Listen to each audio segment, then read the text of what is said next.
first, we should think that all mother sentient beings, like our mother and father in this life, there is no being that hasn't acted as our mother, our father, our friend, our relative. And because of that great kindness that they have shown us in all of our previous lives, in order to repay their kindness, we generate this desire to be able to lead them to liberation in the state of omniscience, not just immediately, but by practicing lifetime after lifetime, practicing these various practices such as generosity and ethics, patience, joyous effort, meditative concentration, and wisdom, in order to be able to attain the state of Buddhahood, wherein one has eliminated all faults and developed all good qualities. So like that, we should set a motivation of bodhicitta, set our mind in this way for listening to these teachings.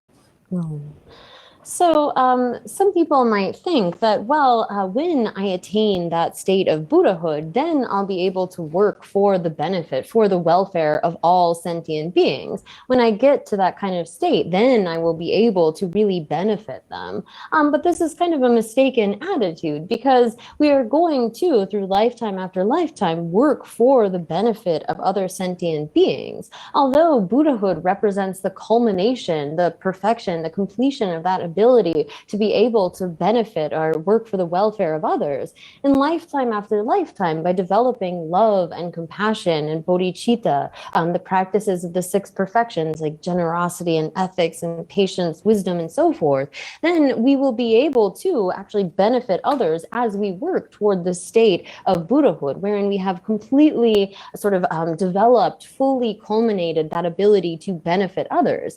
But we shouldn't have this thought like, well, until that state of Buddhahood, I can't really do anything to benefit others. Rather, in lifetime after lifetime, all of the practices that lead to that culmination are about benefiting other sentient beings. So therefore, from this moment, we should take up this kind of practice of abandoning harming others and working for their welfare, having this attitude where we recognize that all sentient beings desire to have happiness and all want to be free from suffering. So when we have that kind of attitude, we should actually take the time to set a motivation or sort of set an intention in order to really gain the benefit of those virtues of giving up, say, harming others and so forth. So even if we haven't taken some kind of formal vow, if we think like in this day, today, I'm not going to harm anyone. I'm not going to cause any sort of hurt to others. And rather, I'm going to hold to some kind of ethical values. And I'm going to, even if I don't actually engage in generosity, try to increase that mind that is generous, that is able to give things away. And so if we set that kind of intention, thinking that, well, today I'm going to engage in these activities, to actually bring our mind to really recognize the benefit of giving up harm and not killing and stealing and so forth, then we actually gain the benefits of those virtuous actions. Because otherwise, like just not doing those things doesn't make it a virtue. Like, for example, a dog maybe laying around, and like if it's in your house or something, it's not engaged in killing, it's not engaged in stealing or lying, but that dog isn't reaping the benefits of those, abandoning those non-virtuous actions. So we should set our intention in order to gain the benefits that come from those virtues of abandoning the 10 non-virtues. So think, today I'm going to work to try to benefit others. I'm going to work to abandon any kind of harm, and thereby the power of our virtue will be enhanced, will be increased. So as we have discussed earlier, bodhisattvas are working to attain Buddhahood, and will go eons and eons with that kind of goal in mind, working for the benefit of others and finally attaining that state of Buddhahood. And because they have made that kind of vow, that pledge, even when they are, say, sleeping or not aware or just walking around, they are increasing their virtue. Whatever they are doing is virtuous because they have made that kind of vow from the depth depths of their heart and are really sincere in their commitment to that, such that every action that they engage in is infused with that kind of intention. And so if we have not, say, taken a formal vow, we should try to think of this every day, to really think of and set that intention that we are abandoning those non-virtues in order to really gain the benefit of that. So last time, in terms of what we had gone over, we had looked at these three objects of serenity meditation. Again, the first being that all of the teachings of the Buddha, or the 12 sets of scriptures and so forth, can be summarized as all leading to suchness, that they will lead to suchness, and that they have led to suchness, so that they are all either directly teaching ultimate reality or indirectly leading toward that. And then secondly was meditating on the aggregates and the various constituents and so forth, the sense bases, powers, objects, and consciousnesses. And then finally, the third object was the body of a Buddha, taking that as one's object.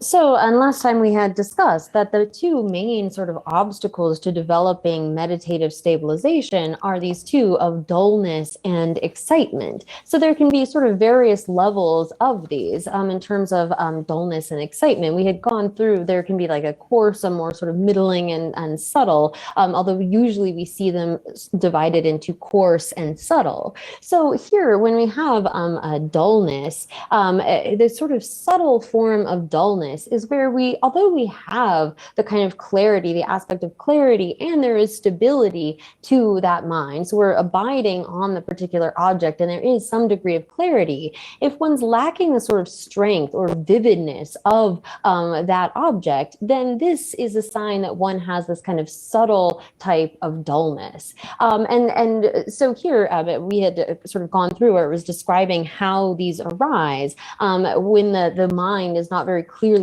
on the object. Now, a more coarse form of this kind of dullness would be when one loses that clarity all together. It's sort of like becomes completely dark, or like you're falling asleep or something like that.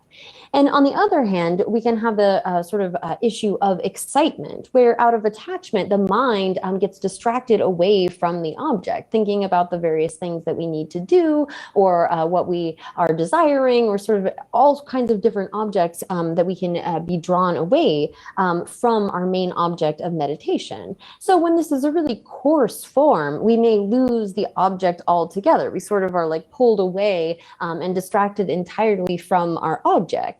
But there's a more subtle sort of form of excitement where you may be holding on to the object, but sort of part of the mind is drifting or getting distracted away. Like when you have in the winter, the top of a lake or a river may freeze over, but underneath the water is still sort of flowing. So we can have a situation where our mind, we are able to sort of be on the object, but we're partly getting pulled away to like the things that we need to do, or what I want to buy, or what it is that I am going to plan on for next week, or whatever it may be.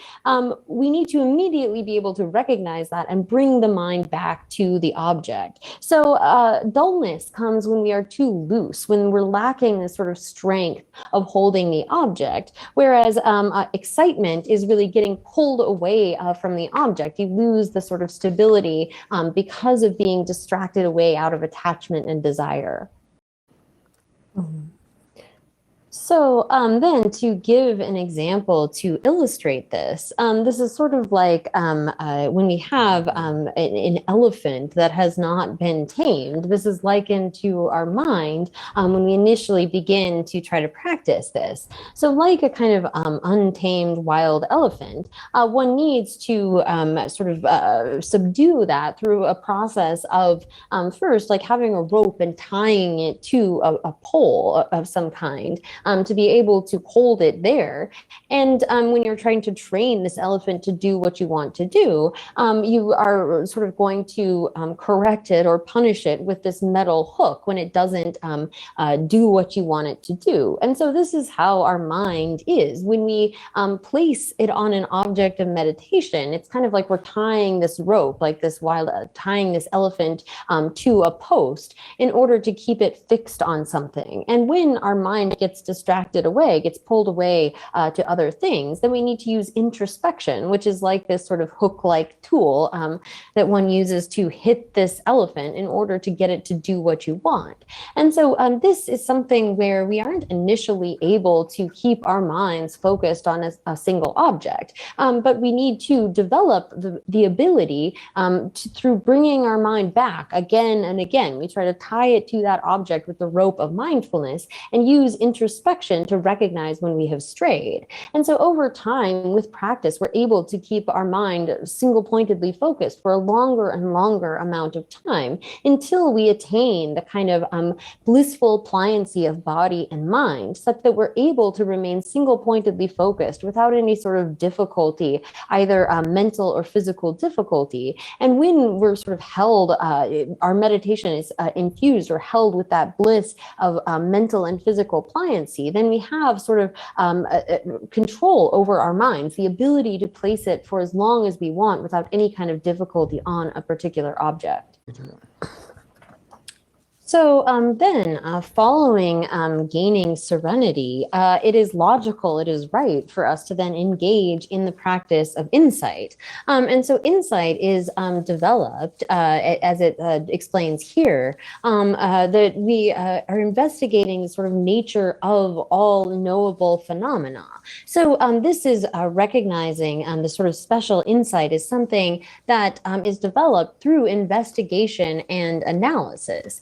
So as it says here that mere serenity meditation cannot purify pristine awareness, nor can it eliminate the darkness of obscurations. So here it is only through investigating with insight. This kind of serenity alone is not able to, although we have the ability to remain single-pointedly focused on a particular object, if one doesn't give rise to insight, one is unable to get at, to remove this root of cyclic existence. Recognizing that the root of cyclic existence is this grasping at a self, one comes to understand that the only way to eliminate that is by realizing its opposite, by coming to understand the lack of such a self. So we engage in this by looking at, well, if such a self were to exist, what would be the fault? If it doesn't exist, what would be the reality there? So serenity alone is unable to give us this kind of ability to get at the root of cyclic existence. And so only with wisdom can we realize suchness and therefore effectively eradicate our obscurations and the root of samsara. So here, then picking up from where we had left off in the text, it says then, what is suchness like? It is the nature of all phenomena that ultimately they are empty of the self of the person and the self of phenomena. So ultimately, all things from the various things that we have talked about, form and so forth, the 12, the sense powers and their objects, as well as the 18 constituents, including those consciousnesses, the person and all phenomena are such that they are empty of having such a self, some kind of an inherent self. And so this is selflessness. This is an understanding that we can only gain through investigation and analysis. We can't sort of gain certainty through just placing our mind single-pointedly on that object, or sort of like saying that to ourselves and then remaining single-pointedly focused on that. But rather, we need to engage in analysis, particularly this development of our wisdom, which is, as it says here, so emptiness, this kind of ultimate nature of phenomena, is realized through the perfection of wisdom and not otherwise. It's only through the perfection of wisdom that this is able to be understood. So here, when we use this word perfection, this is really referring to the completed practice of these various, the various 6 or 10, something where it cannot be increased or developed anymore. There's nothing superior to that. It's the perfection, the sort of culmination of that practice. Now, when we are training in these, we use that name perfection, although they have not yet developed fully to being a perfection. And this is a case of giving the name of the result to the cause. It's something that's quite common. So bodhisattvas, we would say, engage in the practice of the various perfections. They engage in generosity and ethics and patience and joyous effort and meditative concentration and wisdom, but they have not yet perfected them. That will come when they get to the culmination. But this perfection of wisdom, which realizes the ultimate nature of phenomena, isn't something that we can know sort of through wishing to know it, or through imagining it, or through being really stably focused on it alone, but rather, as the quotation here from Unraveling the True Intention Arya Sutra reads, O Tathagata, by which perfection do bodhisattvas apprehend the identitylessness of phenomena? And the Buddha replies, Avalokiteshvara, it is apprehended by the perfection of wisdom. So here, in order to be able to understand ultimate reality, one can't do this through any other means, but rather it is the perfection of wisdom, this investigation into the ultimate nature of reality, or rather the wisdom realizing emptiness, that allows bodhisattvas to apprehend the identitylessness of phenomena or recognize ultimate reality. Yeah.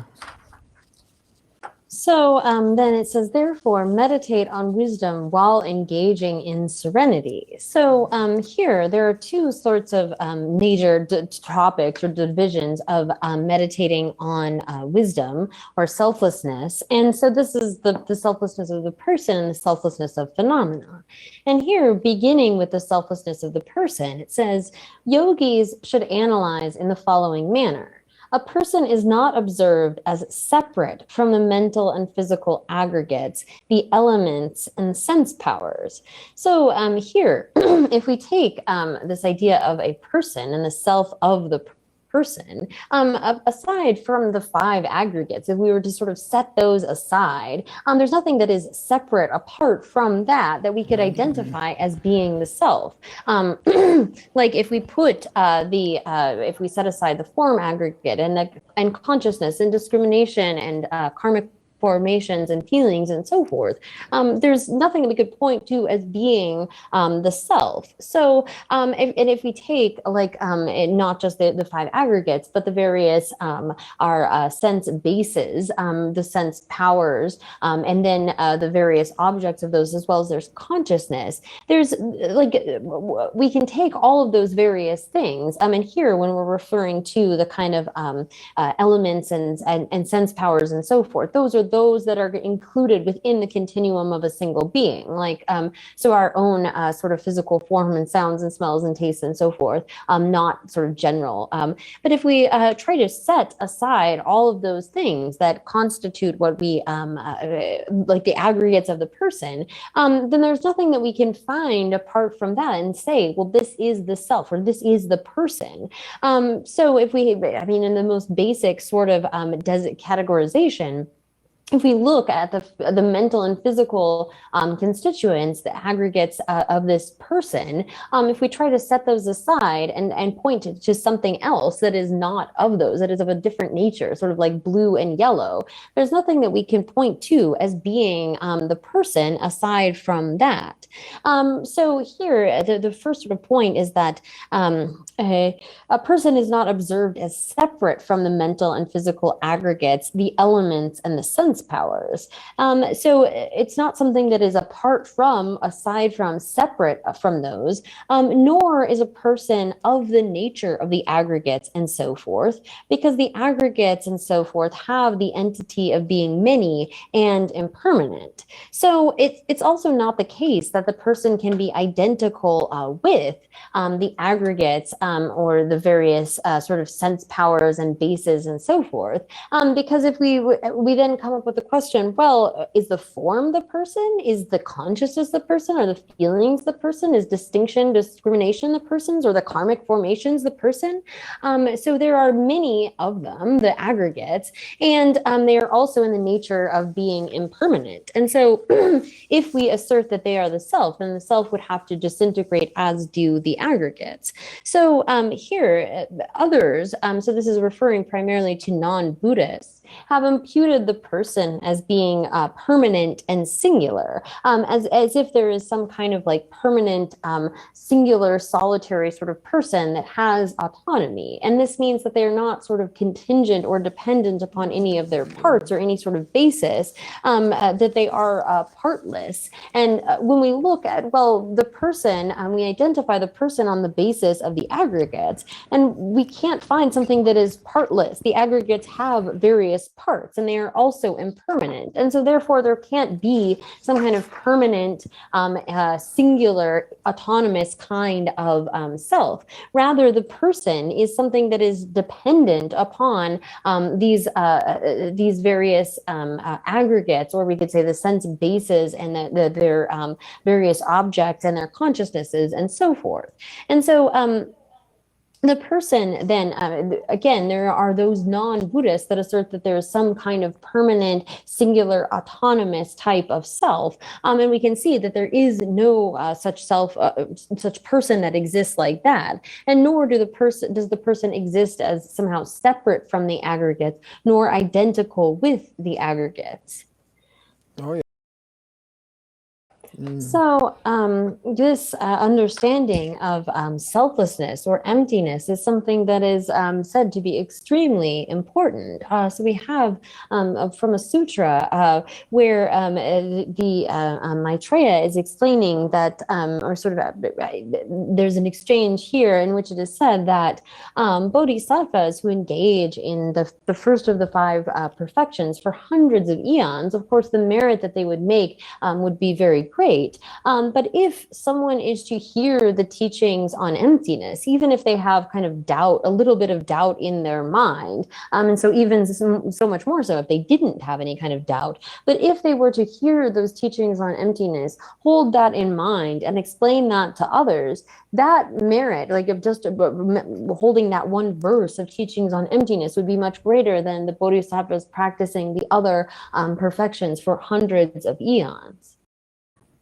And also from the Diamond Cutter or the Vajra Cutter Sutra, it is explained that, again, there's this sort of exchange back and forth, where it is explained that if a man or a woman were to offer, and here the sort of expansiveness takes on sort of a poetic form of saying that if they were to offer two world systems as numerous as the grains of sand in the Ganges River, so to imagine world systems as numerous as that, like almost countless world systems, and they were to offer to them the seven royal gems, or like the seven royal emblems for countless eons, imagine the kind of merit that they would create from that, of offering to those sort of countless world systems, as many as there are grains of sand in the Ganges. How much merit that would be! Almost, it would almost be hard to contain. But if someone is to hear a verse on emptiness, and hearing that verse on emptiness to reflect upon it, the merit created by that individual would be greater. And in another sutra, it explains that even if you have someone who is engaged in very great non-virtuous actions, the 10 non-virtues, or even those 5 negativities of immediate retribution, if a being like that is to listen to teachings on emptiness, such hearing is able to purify even those greatest of stains, those 5 actions that lead to immediate kind of ripening of action. So this is something that is incredibly powerful. And then, as Aryadeva has stated in his 400 verses, even by just having a little bit of doubt regarding emptiness, we are able to tear samsara to shreds. So here, even if we begin to just have some kind of doubt regarding emptiness, like, well, is there really a self? Is there not a self? This begins our process of totally dismantling or disintegrating samsara. So by having just even that little seed of doubt, this is something that will lead us to the point where we are able to tear samsara to shreds. And so all of our the experience of samsara, all of the afflictions and all of the suffering that we experience, if we think about it and we come to have some kind of understanding that there isn't actually such a self or an apprehended object as we grasp at it, we are beginning then to really get at the root of samsara. We're starting to actually see the root of all of our problems and be able to uproot that. Like say if we have something stolen from us and initially we have no idea who stole it, but we start to get closer, like we have a little bit of a doubt, I think that person might have done it. We begin then to sort of figure out what has happened here. And so too it is with samsara. Even if we have not yet sort of realized emptiness or selflessness completely, to begin to have that sort of understanding, like, well, maybe this is the source of all of my problems, this grasping at some kind of a self or this apprehension of some kind of a self. And if we begin to even sort of have a doubt, thinking, well, is it this that is the root of all faults? This is something that has an incredible amount of power. So just here and just having that sort of doubt regarding emptiness, let alone hearing the teachings on it, having some kind of understanding and say being able to explain it to others and so forth.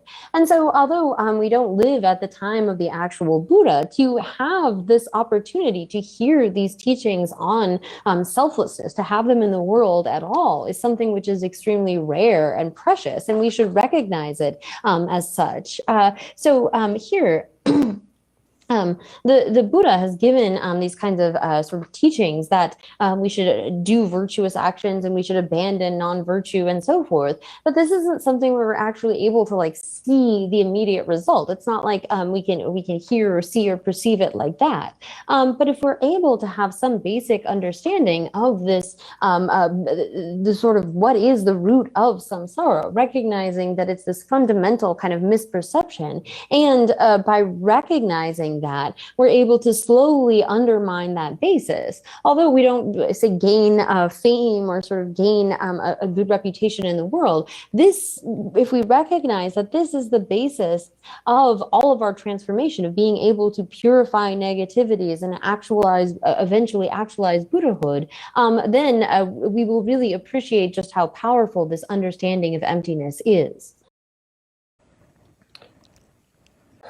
So here, then, as we get into understanding this explanation of emptiness. Now here, when we get into the sort of meditation on selflessness or emptiness, there are distinctions that arise due to the various kind of philosophical schools, like the Prasangika and the Svatantrika, but we'll just go with the sort of Prasangika explanation to be able to sort of have a little bit of clarity here and not get too bogged down in those differences. So here, this sort of understanding of the self, or the self of the person, we have to recognize that the self of the person can't be something that is apart from all of the aggregates. But if it were the same as the aggregates, we would have a certain set of problems. And if it were sort of totally distinct from the aggregates, it wouldn't have their kinds of characteristics. There's a verse by Nagarjuna that explains this. So here, if we try to think, what is this person or this self?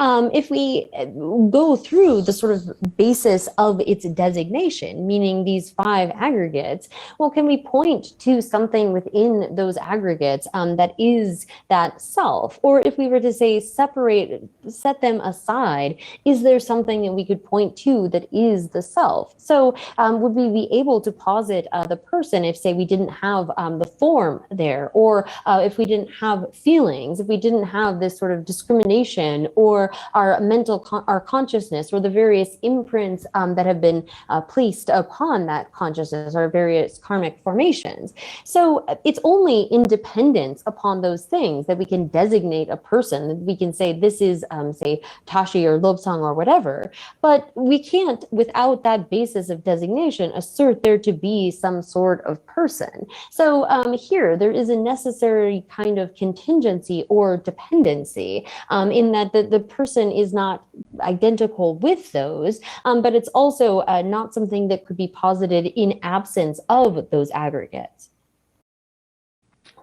So here, then, when we are first beginning this kind of meditation, we need to begin by identifying this kind of object of negation. And this is really, we do this by first looking at this kind of way that a self, an I, a person appears to us, to our innate mind. Particularly, this comes on strongly when we are, say, angry with somebody, or when we're experiencing a great deal of suffering. We see that some people, they will go out to, say, a cemetery and meditate there in the middle of the night, because that kind of sense of fear actually can give rise to a strong sort of grasping at an I, this innate sort of sense of I, which is the object that is to be negated. And so we first need to identify this object of negation. And here, I'm not finding the exact quote, but the Chandrakirti, in his commentary to Aryadeva's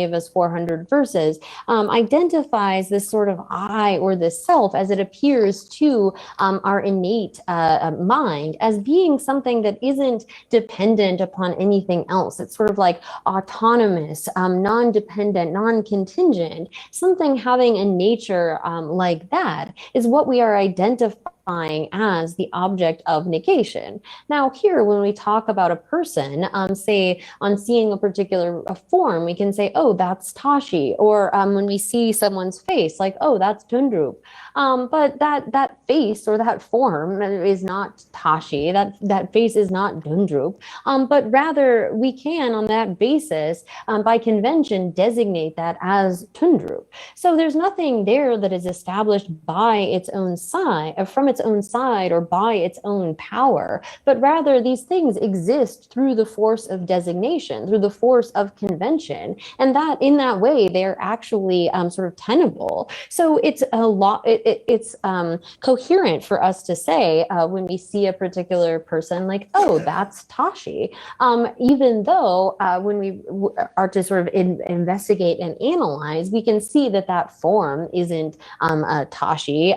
But when we say, talk about Tashi is sitting there, Tashi is doing this, Tashi is doing that, we're able to speak in a coherent way about the various actions that he's doing. And all of these things exist by the force of convention, exist by the force of designation. And so too, when it comes to this sort of designations on the basis of the mental consciousness, like, oh, this person is happy, or oh, this person is not happy, we're able to do that on the basis of observing their mental sort of state, or the external kind of signs from their mental state, and make that kind of designation that is conventionally coherent, is conventionally valid. But when we actually search for such a self as it really appears to our innate mind, some kind of self that is autonomous, that's not contingent or dependent upon anything else, that isn't dependent on our designating it in this way, we can't find anything that we can point to. If such a self did exist, it would have to exist either within those aggregates. We would have to find something that we can point to within the 5 aggregates, or it would have to exist as apart from those aggregates. So this is the kind of way in which we proceed with this logical reasoning, that first we identify this thing that is to be negated, and then investigate, well, if it does exist as it appears to us, then it must exist as either one within those aggregates, or somehow separate and apart from those aggregates. So, something which is not dependent on designation by convention, something that is existent from its own side, sort of set up by itself, which isn't dependent upon any of our designation, isn't dependent upon thought or anything like that. That would be something that is ultimately existent. That true existence is something being not dependent even upon our designating with various terms, but exists from its own side. And if such a thing were to exist, if there were to be such ultimate or true existence, then it would have to be findable. It has to be something that we can actually point to. And so here, if we have this, as it appears to our innate mind, this sense of there being some kind of a self that is autonomous, that has this kind of sort of ability and power from its own side, then we need to investigate, well, is it the case that this self is the five aggregates, is somehow within those five aggregates, or is it something that is separate and apart from those five aggregates? So here, if the five aggregates were the self, then it would have to be sort of one single entity. So here, again, we need to first recognize that anything that exists can only exist as being sort of one entity or different entities. So here, when we search out and try to see, well, does such a self exist within the aggregates? If we look within our various aggregates of form and feeling and consciousness, sort of recognition and karmic formations, is there something within those that we can actually point to as existing as the self, existing from its own side? Or is it the case that we could say, well, the self is something sort of separate from the aggregates? It's something that is not dependent upon any kind of conventional designation, but exists rather from its own side, as separate, as different from the aggregates. If that were the case, then the self and the aggregates would have to be two different kinds of entities, like blue and yellow, or like a horse and a cow, where there's no kind of relationship. So here, when we are investigating to see if such a self exists, either as one with the aggregates or as separate from the aggregates, this sort of autonomous, ultimately existent we have only these two real options. Is it one? Is it the one entity or of one nature with inherently one nature with those five aggregates, or is it something which is separate from, apart from those aggregates entirely? If there were to be such a truly or ultimately existent self, we would have to be able to sort of identify it or designate it as such. So here, then, in the Perfection of Wisdom Sutras, the Buddha has stated that the conventional, the worldly, is that which is dependent on designation. So here, this is like one can point to when you have a particular sort of basis of designation, when something appears to mind, one can then point and say, oh, this is Tashi, or this is a person, this is a table, whatever it may be. And so there is, on the basis of the arising of a particular basis of designation, we designate things, and those conventional sort of designations actually exist. The worldly is coherent within that kind of framework. It's not as though these things are utterly non-existent, sort of like a sky flower, but rather there is some basis of designation, and on that basis we designate various phenomena. Like, so seeing the particular form, we say, oh, that's an ox. It's not as though we're able to assert or posit an ox in the absence of that kind of basis of designation. So in this way, all of the kinds of phenomena that exist do so in that sort of way, in that designated dependent way, as opposed to the way that our self appears to us, as though it had some kind of autonomous existence from its own side, without being contingent or dependent upon anything else. And so here again, if there is such a self, then it has to either exist exist as one with the aggregates or as separate from, apart from the aggregates. So here, the first sort of issue can be summarized in, if the aggregates were the self, then since there are many aggregates, the self would also be many. So if we are going to assert that the self is the aggregates, then we run into this issue. Well, which of these 5 aggregates is the self? Is the form the self, or is there some part of our form in particular that is the self? Is there something that we can point to within like our internal organs or our eyes or something and say, oh, that is the self? Well, there's nothing within that form aggregate that we can actually point to and say, well, that is the self. And the form aggregate itself is too made up of parts. And so too, when it comes to our feelings, is the aggregate of feelings the self? It can't be that case, because that's also, again, something that is changing. We have various sort of happy feelings and dependence upon things that we find pleasurable. And we have occasions where we say suffer, and those suffering feelings, would that suffering feeling be the self, or would those happy feelings be the self? The neutral feelings, are there then going to be multiple selves to go with those multiple feelings? Or is it the case that our sort of recognition, our cognition of things, discriminating them, saying this is blue and this is yellow, this is a horse, this is an ox? Is it that sort of faculty that is our self? Can we point to that and say that that is the self?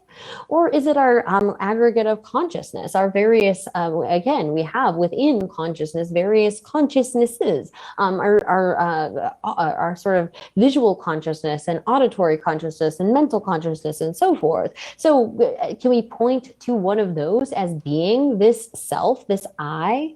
Or could we look within our karmic formations, kind of the various karmas that we have accumulated in the past, or that sort of mind of intention that actually is what creates karma? Or could we point to our various afflicted minds and say, well, oh, that is the self there. So if it were the case that we could point to something within the aggregates that were the self, or if the self were the aggregate, then we would run into this problem that either the selves would be multiple, as there are as many parts as there are within those aggregates, and we can see there's not just the 5 aggregates, but they break down into parts as well. Or we would have the issue that the aggregates would collapse into one thing. It would have to be a singular thing in order to match the sort of singular self that we assert. So this is the sort of first issue there.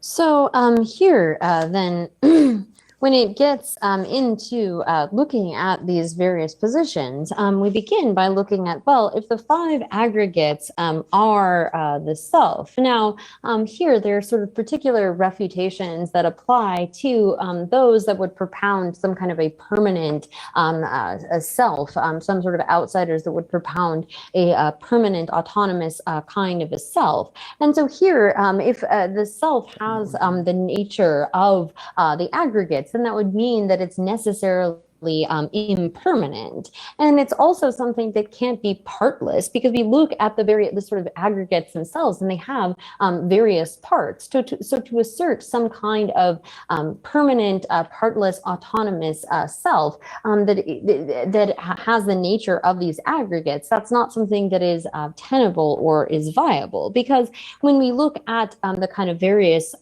parts of this basis of designation, so can we say that, oh, well, the self is the form, or is it something within that form? There are many various parts of our form, our sort of our skin and our bones and our blood and so forth. What is the part that one can show as being the self? So here, just step back a moment. There are sort of the faults that are pointed out with there being some kind of partless, permanent, autonomous self, a specific sort of refutation of that non-Buddhist way of thinking. But here, even just if we sort of look at the self as it appears to us as having some sort of autonomy, some sort of like being existent from its own side without having to be designated or dependent upon anything else, we can see the sort of faults that arise from that. Because is it then the case that if we aren't dependent upon a previous life, we would still, say, in this life, be dependent upon the coming together of the sperm and an egg in order to generate that sort of human? So there can't be this self that is set up from its own side. But to just sort of back up to what are the kinds of issues that would arise if it were the case that the self were one with the aggregates, that you tried to assert that such a self were of the nature of the aggregates? The first would be that it would be pointless to propound a self. We talk about the self as being the appropriator of these appropriated aggregates. The self takes up these contaminated aggregates and appropriates them. Well, how can you speak of there being something, someone or thing that appropriates, takes up something, if they are the same thing? So basically, it would be pointless to propound a self if the self and the aggregates were identical. And then secondly, we would have the fault. So again, we have from Nagarjuna his root verses on wisdom, or fundamental treatise. When there is no self except for the appropriated aggregates, then the appropriated aggregates are the self. In that case, the self you propose does not exist, or that sort of self that is being propounded is not logical. And then second, if it were the case that the self were intrinsically the aggregates, we would have this fault that the selves would become many. So if the aggregates were the self, then since there are many aggregates and many pieces or parts within those aggregates, then the selves would also be many. We would have as many selves as there are parts of the aggregates. And then finally, the third sort of issue that would arise is that if the aggregates were the self, then the self would be subject to production and disintegration. It would follow the sort of production and disintegration of our various aggregates. And in that way, the self would be destroyed when these aggregates are destroyed. So then, if this self, this kind of self that appears to us to be autonomous, is somehow then apart from the self, so if we have determined that it's not tenable, it's not logical for us to say that, say, the aggregates are the self, then the other position would be that the self is somehow different, distinct from the aggregates. So if it were the case that the self were then something distinct, totally separate from the aggregates, then we would have the issue, as Nagarjuna says, if the self were other than the aggregates, it would not have the characteristics of the aggregates. So if something that is totally separate, that is totally different, sort of like an ox and a horse, or a horse and a cow, or blue and yellow, these don't have the same sort of characteristics. So if that were the case, that our self were to somehow be totally distinct and separate from the aggregates, then we wouldn't be able to say coherently, like, say, I was born, I am aging, I am sick, because all of those things are characteristics of the aggregates. It is characteristic of our, say, form aggregate. It has been born, it came into being, and will age, and we experience sickness and so forth. Or when our form is, say, sitting or going or eating, it wouldn't be possible for us to say, oh, I am going, I am sitting, I am eating, because those characteristics, the qualities of the aggregates, are separate, are apart from the self, that is somehow sort of autonomous and distinct. And so when we have that kind of relationship between two things, there's no way that they can share characteristics. It's like our right and left hands. Whatever our right hand is doing, our left hand isn't necessarily doing. They're just distinct. They are separate. And so when we say things like, oh, I was born, or I grow old, I will die, it wouldn't be coherent. We can't talk about that because that self is somehow distinct, is somehow separate from the aggregates, and therefore cannot possess the kind of characteristics of the aggregate. So the things that our form aggregate is doing, like if you are eating, it would not be tenable to say I am eating or the self is eating, because that's just the character of the form aggregate, and the self can't sort of share those characteristics as it's something distinct. Or the feelings couldn't be the self. So sometimes we feel sort of pleasurable sensations, or sometimes unpleasant sensations, and so forth, but those would not be the self. We couldn't say like, oh, I'm happy or I'm upset, because again, the self doesn't possess those characteristics. It doesn't share the kind of identifying qualities of those aggregates. Or so too, when it comes to our discrimination or distinction, the ability to recognize and identify things as distinct. If we have that kind of mental factor of identifying things that leads us to have comprehension, it still wouldn't then be possible to say, oh, I understand this, because it's not actually the characteristic of the self. So even though we may have learned our letters and so forth, be able to distinguish, oh, this is an A, B, C, and whatever it may be, the self would not actually be literate, because that literacy, that ability to read and know letters, is a characteristic of the aggregates. It's something that is a quality of the aggregates, and we have asserted that the self is something separate, something different from the aggregates, like blue and yellow, like a cow and a horse, like our right hand and our left hand. So too, when it comes to our various other mental states, our mental factors of being angry or attached or jealous or having doubt, all of these things, we couldn't say, oh, the self, like I am angry, I am attached, because that's totally separate from those sorts of mental factors and so forth. So if there is a self that exists in this kind of autonomous way, it has to, and we are asserting that it is, we've already established it can't be the same as the aggregates, and so then try to assert that it is something distinct or separate from the aggregates. We run into all of these problems because, as Nagarjuna has told us, that something that is other than the aggregates cannot possess its characteristics, could not be have the nature of those aggregates. So here again, as it says, if the self were other than the aggregates, it would not have the characteristics of the aggregate. So this is what Nagarjuna has stated, that if it were the case, if it were the case that we have some kind of self that is somehow apart from, separate from the aggregates, then we couldn't talk about the self being able to act or being able to engage or being able to have any sort of experiences, because that is done by the aggregates. Those are all included within the aggregates. And if we are asserting that there is some sort of self that is apart from, separate from, inherently different from the aggregates, then it wouldn't have any kind of connection with them. So it wouldn't make sense to say make an effort to eliminate our suffering or trying to get our happiness, because there's no connection, again, between those experiences and actions and so forth and the self.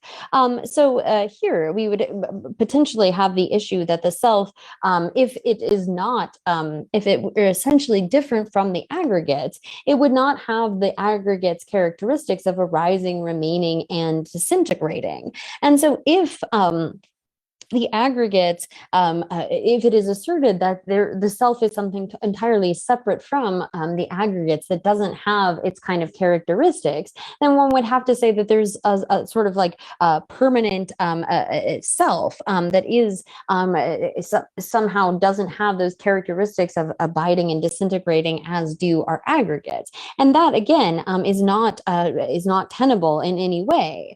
And so here too, when it comes then to the self being totally separate or apart from the aggregates, farther down, Nagarjuna has said that it is not correct for the self to be other than the appropriated aggregates. If it were other, it could be apprehended without the appropriated aggregates, yet it is not. So here, if it were the case that there were some sort of autonomous, independent kind of self set up from its own side, it wouldn't be dependent in any way upon the aggregates. And so we wouldn't sort of need the aggregates as a basis for identifying the self. But when it comes to when we actually have a sense of self, it is always in relation to the aggregates. Like say when we see someone's form, we then think, oh, that's Tashi, or we hear their voice and recognize that that's an individual, or based upon any one of those aggregates, we could designate there as being a self, but there isn't something that we could observe apart from. There's no way to have any sort of appearance of a self that is totally separate or apart from all of the aggregates. If we've set aside feeling and form and consciousness and discrimination and mental formations, we can't have any sort of appearance of the self. And so if there were such a real truly existent, inherently existent self, it would have to be something that is findable within the aggregates. It would have to be something that we could actually point to as existing in the way that it appears to us. But there isn't sort of any of there isn't any such self that we can identify when we engage in this kind of analysis. So again, this is something where there are various sorts of faults that arise if we are to assert that there is, like it appears to our innate mind. So first we're identifying that object of negation and then saying, is it possible for it to exist as inherently one with the aggregates, or different, inherently separate or apart from, different from the aggregates? And these are the various faults that would incur. And so this is something, again, where we don't just sort of, we're not just doing this to be able to list these off, but we actually really need to think about for ourselves and engage in this kind of analysis in order to have an understanding of the way in which the self can't actually exist as either sort of singular with or distinct from the aggregates. So here, this kind of extensive analysis is something that we need to engage in. And here, I think that's going to take up all of the time we have for today. Thank you all. The time is up for today. And I'm sorry I didn't get the questions in today. So I will try to do that next time.